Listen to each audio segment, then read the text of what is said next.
this video we are going to discuss about 8085 simulator. You can download the 8085 simulator from the internet. It is a free source software, so you can download it from the GitHub.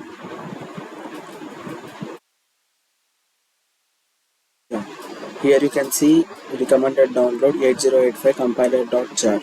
I have downloaded the same software and I am using this software only. And for the reference how to use this compiler, you can check this 8085 documentation also. For installing this 8085 compiler, you need to have a built-in Java in your Windows. So before installing this 8085 compiler, make sure that you have installed the Java in your PC.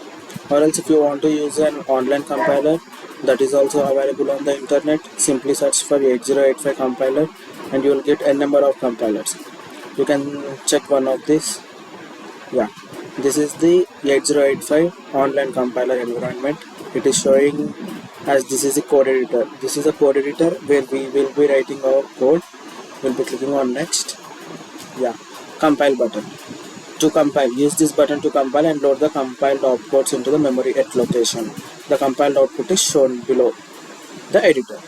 Next, run button. This button is given to run our compiled program, and the step button can be used to step through your code. It means that you can see at each step of your code what will be the result.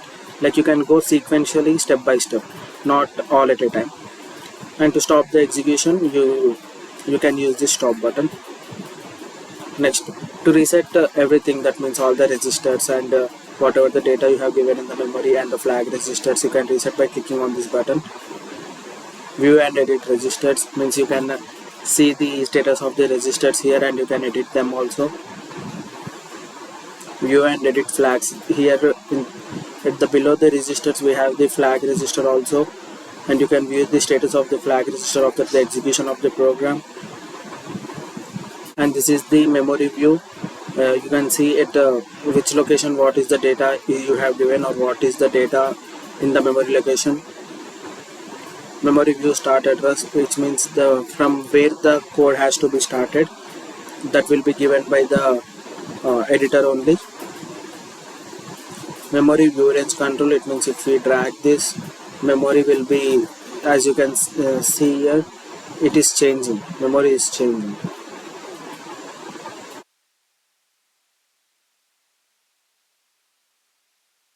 Jump to address. It means that if you want to jump from a specific memory location to another memory location, you can give the address here, so you can jump directly to that address. And for help, it means if you need any additional information about this compiler, you can use this help button.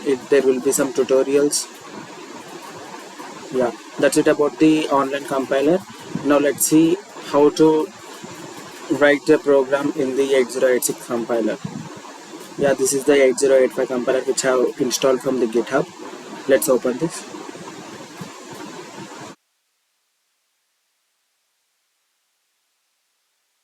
You can see here, this is the environment of the 8085 simulator.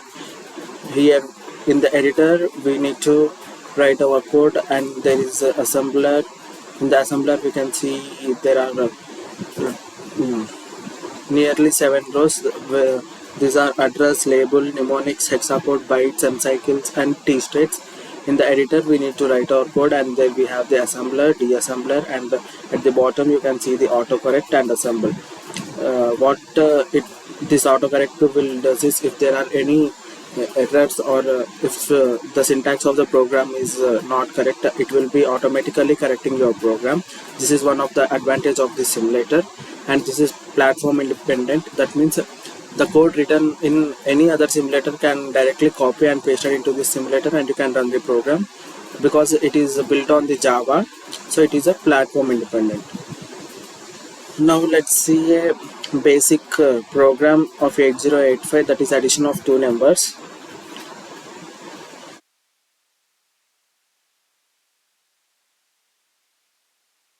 This is the basic program of addition of two numbers. As we can see the code, this is the simple code. In the first line I have written LDA 8000, which means I am loading register A means accumulator. I am giving the data into accumulator at the memory address 8000. It means whatever the data I am giving in the memory address 8000 will be stored into the accumulator, and in the next step whatever the data I have given in the accumulator and moving into the register B, and then I'm again loading another data into the accumulator which is stored at the memory address 8001, and I'm simply adding those two registers. That means add P. We don't need to write add A comma P, because whatever the arithmetic and logical operations will be done, that will be done using accumulator and another register. So by default accumulator will be come into picture. Then I'm writing STA 8002, means I am storing the result in the accumulator itself at the memory location 8002. Then halt means we are ending the program, that means program will be halted. And another advantage of this compiler is the simulator is we can write the comments. As we write in the higher level languages, we can write the comments also, so the readability of the code will be increased here. This is one of the advantage. After writing the program, we need to assemble the program. After assembling, we can see here the address, label, mnemonics, hexacode, bytes, t cycles and t states. Now at the right side of the simulator we can see there are three tabs: registers, memory and devices. To give the input data we need to go to the memory, and whatever the address we have mentioned in the program, at that memory location we need to give the input data. So in the program I have given the memory location as the 8000 and 8001. So at the memory location 8000 I will be giving the input data as for example 2, and at the memory location 8001 let us say 5, and we need to store the result at the memory location 8002. So I'm running the program now. I'm clicking on run all at a time. It means the total program will be executed at a single step, and if you want to execute the program step by step you can click on step by step also. As of now I'm clicking on run all at a time. After running the program you can see here at the memory location 8002 the result is stored, which is 7. It means the addition of 2 and 5, that is 7, is stored at the memory location 8002. And if you observe here, as there is address, label, mnemonics, hexacode, bytes, m cycles and t states. M cycles means the number of machine cycles it has taken to execute that particular instruction. As you can see, for loading the data which is stored at 8000 in memory location into accumulator, it has taken 4 machine cycles, and the number of clock cycles it has taken is 13 clock cycles. To see the timing diagram, if you click on the t states value, you can also get the timing diagram like this. If you observe this, as we have seen that total 13 clock cycles have been taken to execute that particular instruction. So 1, 2, 3, 4, 5, 6, 7, 8, 9, 10, 11, 12 and 13. So 13 clock cycle have been taken to execute this loading instruction, this particular instruction. And similarly for loading at the memory location 8001 it has taken 13 clock cycles, and for storing the data into accumulator it has taken 13 clock cycles, and for halting the program it has taken 5 clock cycles. You can see here 1, 2, 3, 4 and 5 clock cycles it has been taken.